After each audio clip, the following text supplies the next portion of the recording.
If you have a smart speaker, you have access to the entire world of NPR and St. Louis Public Radio. All the latest news and all the captivating stories. Activate our voices with yours by telling your smart speaker to play St. Louis Public Radio.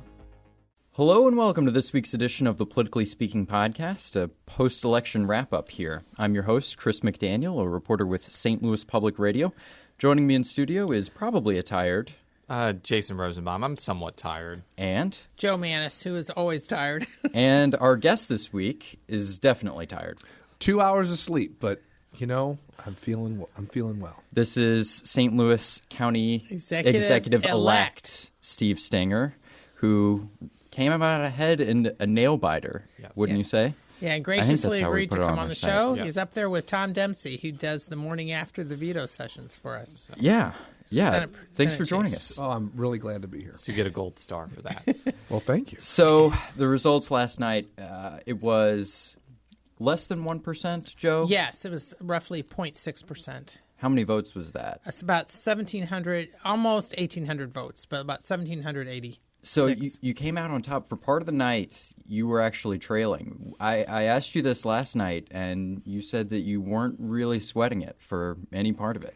You know, I told you this last night. I don't know if it's something that's peculiar to my personality or not, but I just don't get really nervous or scared about stuff. It just kind of rolls off me.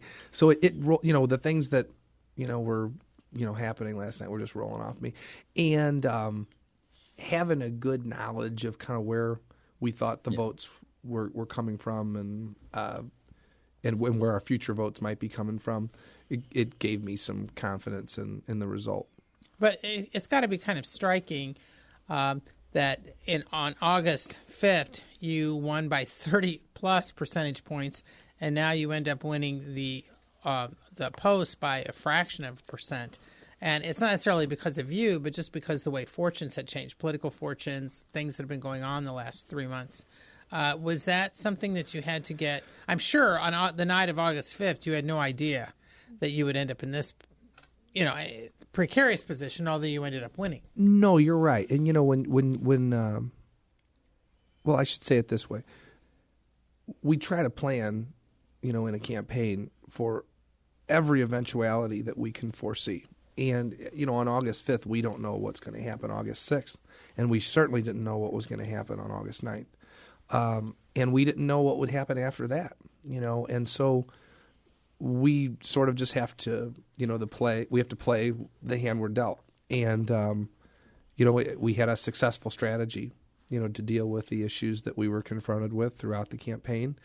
And in the end, we were victorious, and I'm really happy and humbled by that result. Should you have won by more, though? I mean, Bill Corrigan lost to an arguably more flawed candidate in Charlie Dooley in 10, and he lost by 3 percentage points. The fact that you only won by half a percentage points, does that say anything about your campaign at all? No, I don't think so. I think that it's more of the dynamics of this particular race, really. I think and once again, I'm saying this without knowing what the ultimate numbers, were. We don't know it either. Yesterday. Yeah, and we don't know what the township results were. We don't know it precinct by precinct. But I think once we do know that, we'll be able to make a good analysis. But I would suspect that there was light voter turnout, and I would suspect that there might have been light Democratic turnout.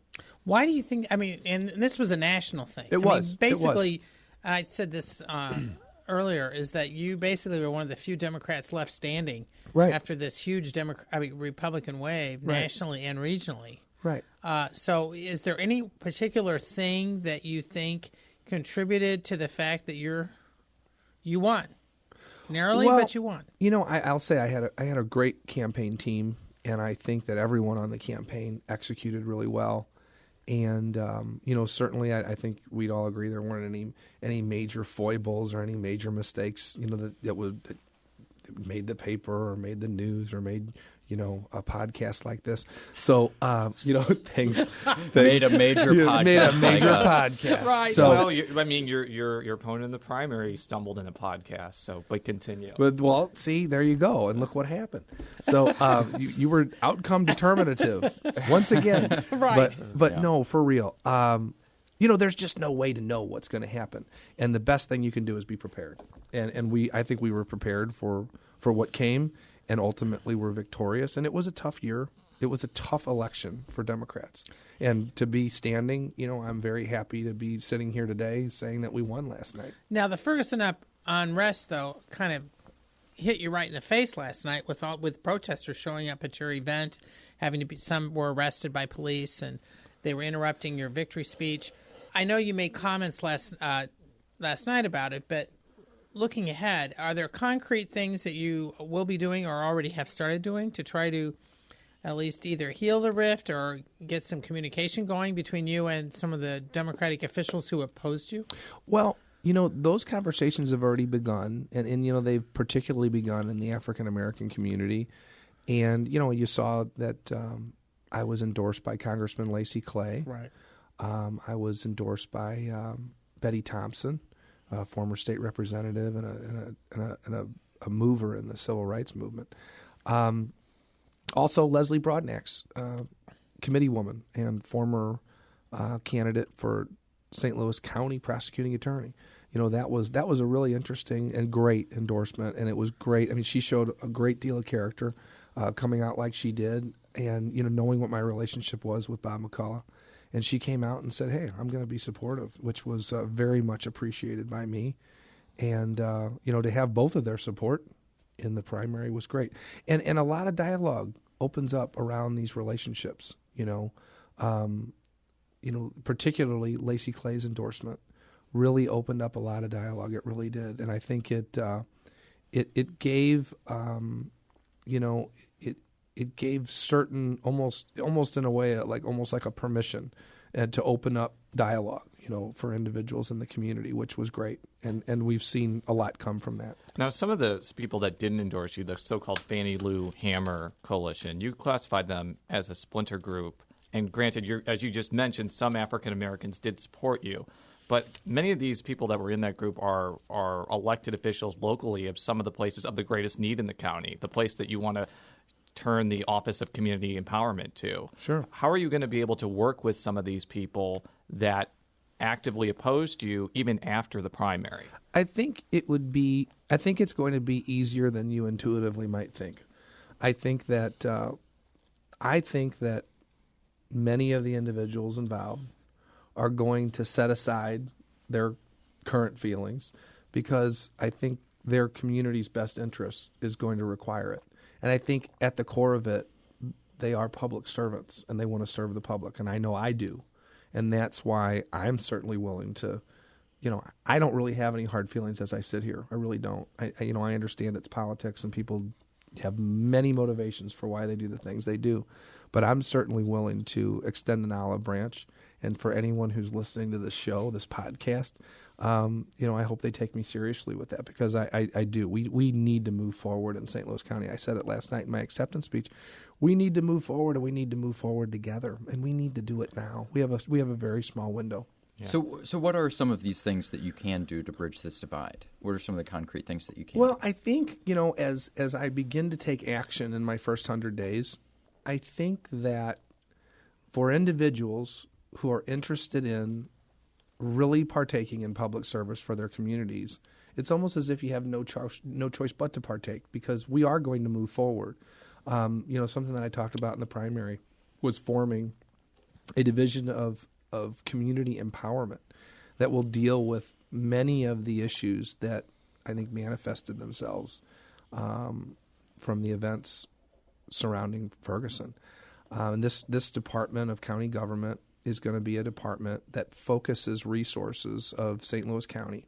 And right now we have resources that are making their way into the community, but this is going to be a department that focuses those resources and brings them to bear around particular situations. Like, for instance, this department will interface regularly with what is now called the Department of Highways and Transportation, or Highways and Traffic, but will be, I'm going to rename it within the first 100 days, to the Department of Transportation, because we need to start thinking about transportation much more broadly in St. Louis County. And as we begin to rebuild and bring in economic development to all areas of St. Louis County. We need to do that very thoughtfully, and it needs to be done thoughtfully in conjunction with our transportation system, particularly our public transportation system. Developing community centers around transportation nodes in St. Louis County is going to be important, I think, in the future. And we see some of that being done now, and we need to partner with agencies to do more of that. And this Department of Empowerment is going to do just that. We also have a Children's Services Fund, and that Children's Services Fund has $80 million. I talked about it in the primary, talked about it in the general. It's very important for our community, and it has $80 million, 2 years of funding sitting in it currently. And we need to get that money distributed into the communities that it needs to serve. Now, will you have to spend that money? And the Department of Empowerment will be focused on that. Will you have to spend that money on children's needs, though, or can you broaden that or not? Well, right now it's children's needs, and it's always going to be children's needs, and it's 0 to 19 years of age say, from birth to 19. Okay. So it's statutorily directed toward children. And if you look at who is most affected by poverty by any statistic, children are affected more deeply than adults are. They're affected profoundly. So this fund can be used to affect change in our communities. Now, I know you have talked a lot about doing an audit and then maybe rearranging some money, because if you're doing this Office of Community Empowerment, I mean, that's going to have to be funded somehow. Yeah, it will be at no additional cost to our budget, because we will be able to essentially reorganize our resources in a way that makes them focused.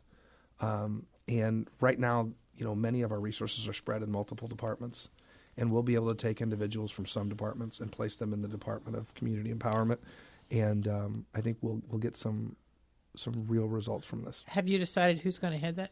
No, not yet. I'm working on putting together a transition team, and of course, I've been working on it now for about 3 hours, because that's about how long I've been awake. Yeah. But I'm already thinking about it and putting together thoughts in my mind. Well, one of the things that's kind of going to be important over the next few weeks is the fact that you're the county executive-elect.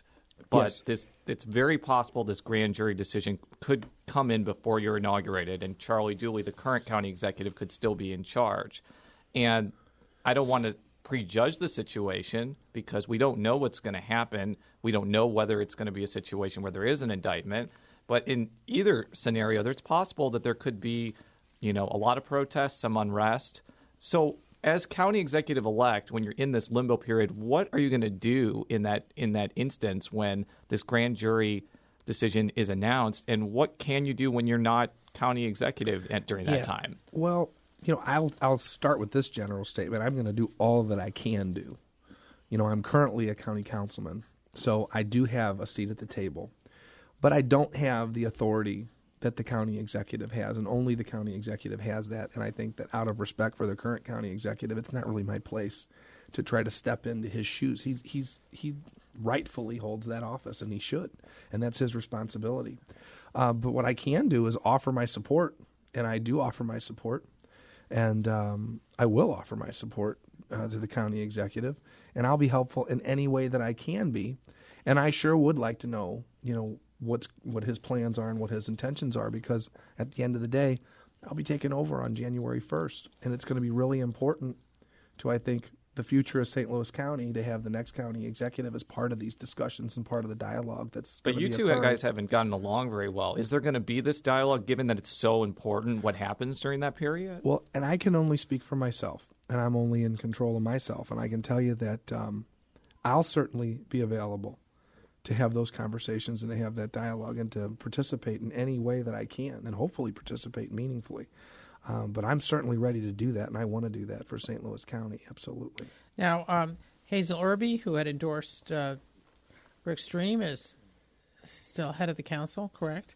For like 2 more months. Right, but still, during the time that this the decision will come back down, there was a number of people on Dooley's payroll who either directly or indirectly were believed to be involved in the Stream's campaign. Does that add any tension to all this? Or I guess they are assuming that their jobs are going to be gone January 1st. Any thoughts about how all that's going to be approached?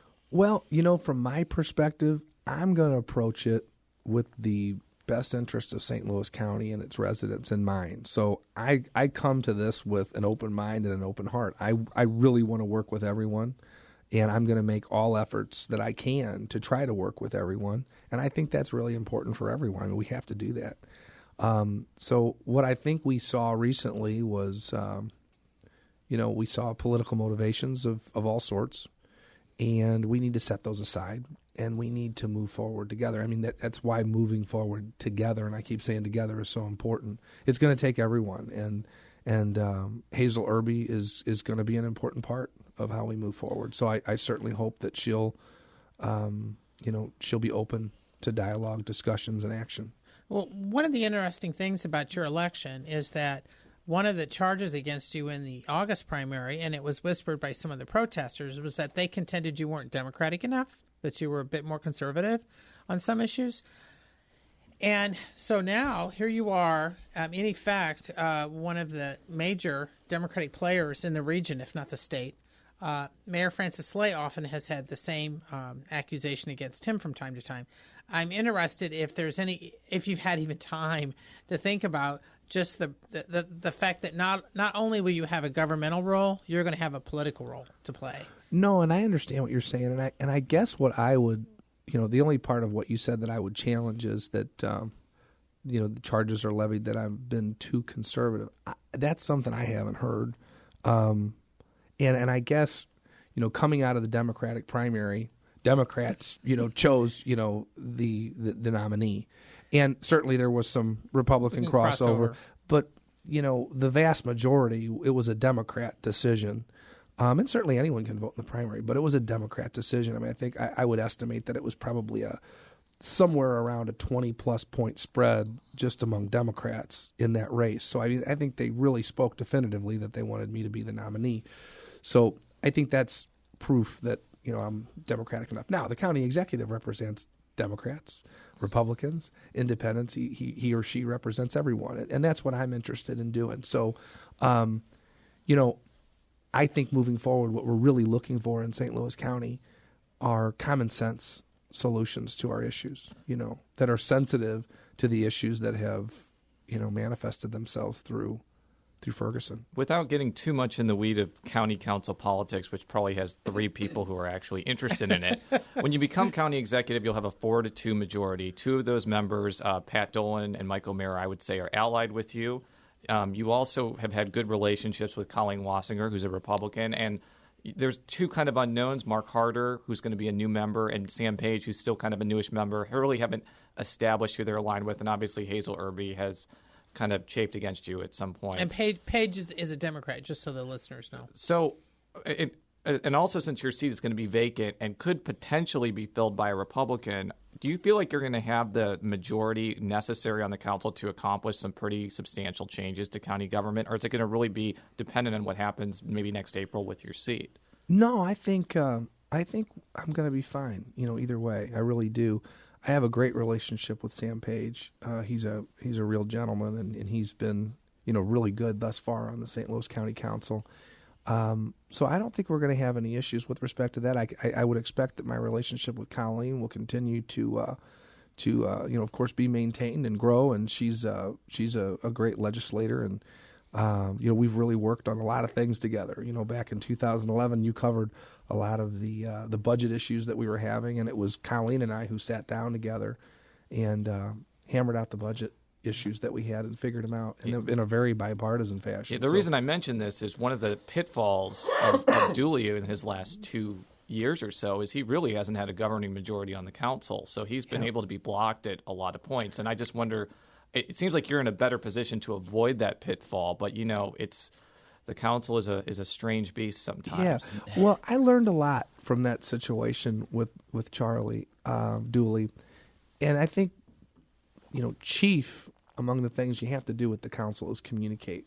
I mean, really, you have to really communicate your vision, and you want to try to have the council members invest in your vision with you. And that's what you have to do. They have to know what it is.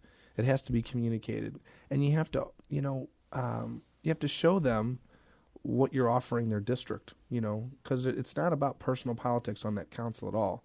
It's really about we have individuals who truly care about the districts that they represent, and they want to see, how is their district going to benefit from your vision, and how are they going to bring value to their constituents, and that's what they're trying to do. Is there a South County Democrat you have in mind to run for your seat yet? I'm thinking about that, and it's certainly not my choice. It's the choice of the committee people within the district. So it will ultimately be their decision. Is there somebody that I have a preference for? I really was careful not to put the cart before the horse. And so I'm thinking about those things now. If there is a person that I'd have a preference, I'd certainly make it known to the committee people in my district. But as of right now, I don't have anybody in mind. Probably the last thing on your mind right now. Well, right now, sure. It will be important next year. Oh, it will be. And I'm sure that people will be talking about that and thinking about that. And I just don't have anyone in mind right now. Now, among your endorsements was by the police groups. Yes. And, of course, they played somewhat of a major role, even if behind the scenes. I get some of the fundraisers and other events protecting you, and like last night. But there's also been a lot of discussion about how to either revamp some of these municipal police operations, which are not under your control, I want to emphasize. Mm-hmm. But still, there's going to be a lot of police issues. I mean, because the St. Louis County Police did come under fire over some accusations about how they dealt with stuff in Ferguson. As the county executive, is there anything that you've either been talking about or that you're thinking about as far as how to either revamp police operations or discussions that you think need to be had? Well, what the county executive really has within the county structure, let's talk about the county first. The county executive has really one point of authority with respect to the police board. Well, there's actually two. There's the budgetary process, yes, and then there's also police board and the appointments to the police board. I have a good relationship with the police board members, and the things that I'm going to talk about, and there's things that I've already begun talking to them about. I'd like to see us have a police force that is representative of the individuals that it represents. With respect to minorities, I'd like to see a similar participation that we see in the community. And I've already begun, to try to bring that to different levels of the police department in my conversations with the police board and with our police chief. Having open and honest discussions about it. We recently had a situation where we had one African-American lieutenant colonel on the command staff, and I encouraged our police chief to open that up to an additional African-American gentleman, Troy Doyle, who just was promoted about 3 weeks ago to lieutenant colonel. So we have an additional African-American member on that command staff who is now a lieutenant colonel rising from the rank of captain. And I thought that was really important to do. And certainly they didn't have to do what my suggestion was, but through discussions and conversations, I think they saw that it was a good idea, and they did it. And I think it was important to show at that high rank that we have a really nice diversity. And I think we need to see that through all ranks. And we need to see it as a matter of the number of members of our police force.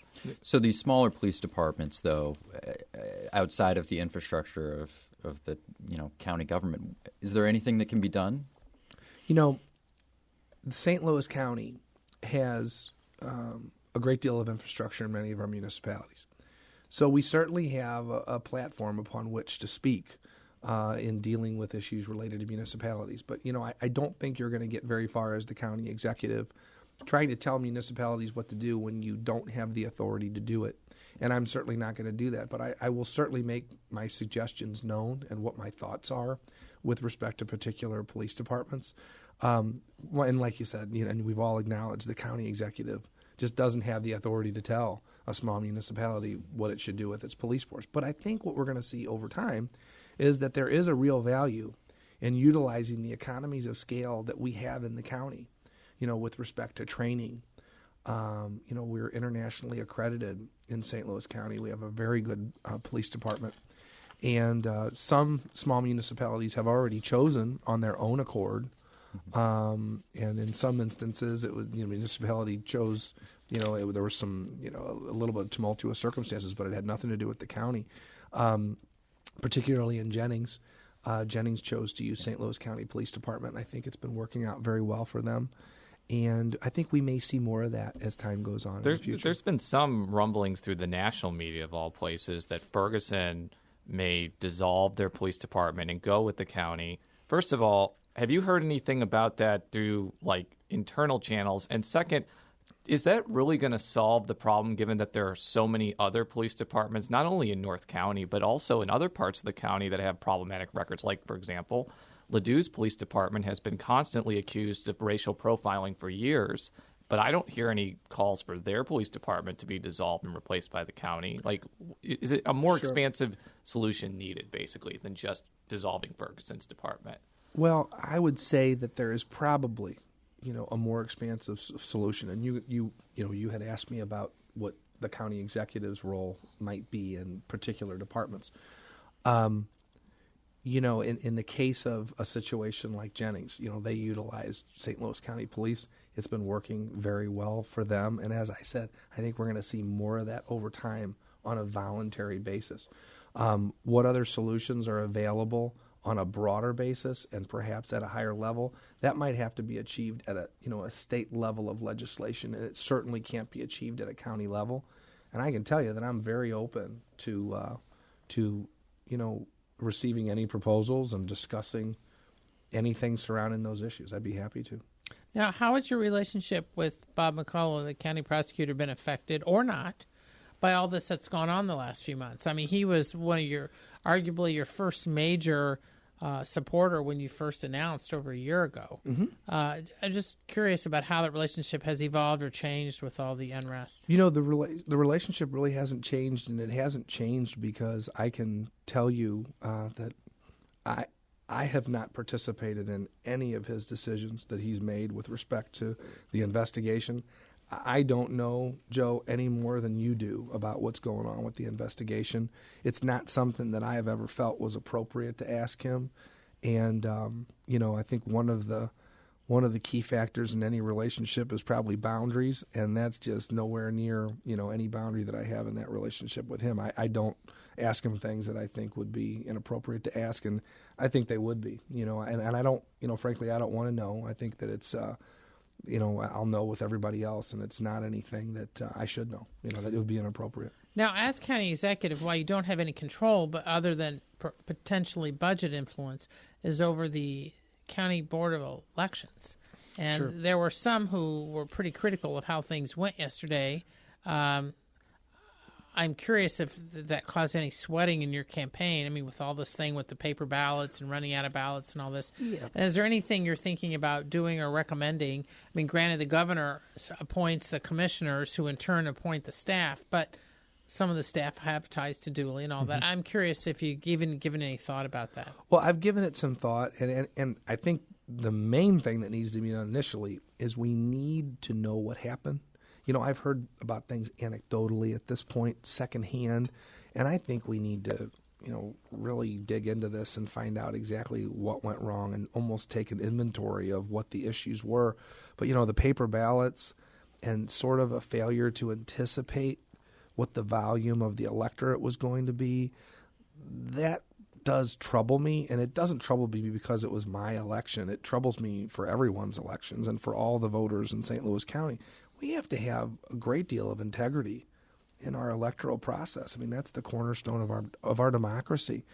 And as county executive, I'm gonna demand that. Yeah, because it's not the first time. Remember, we're 2 years removed from having to redo an election in St. Louis County because there was basically a screw up with the polling places. Yes. So this isn't an isolated incident. No, for me. it's not. And it's like landing airplanes. Error is unacceptable. We can't have errors in this. I mean, you really can't.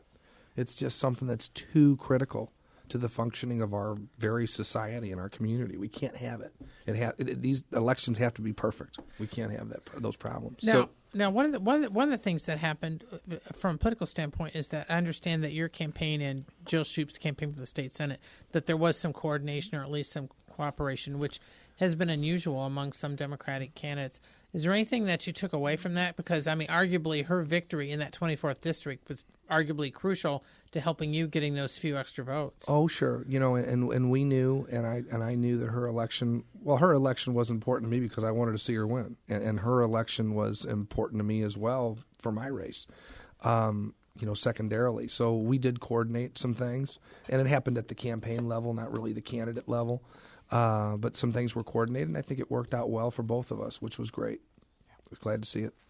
So while we're on the discussion of ballots and electoral integrity, you came out on top by less than 1%. I know Rick Stream called you and congratulated you, but are you worried at all that there's going to be any sort of recount process?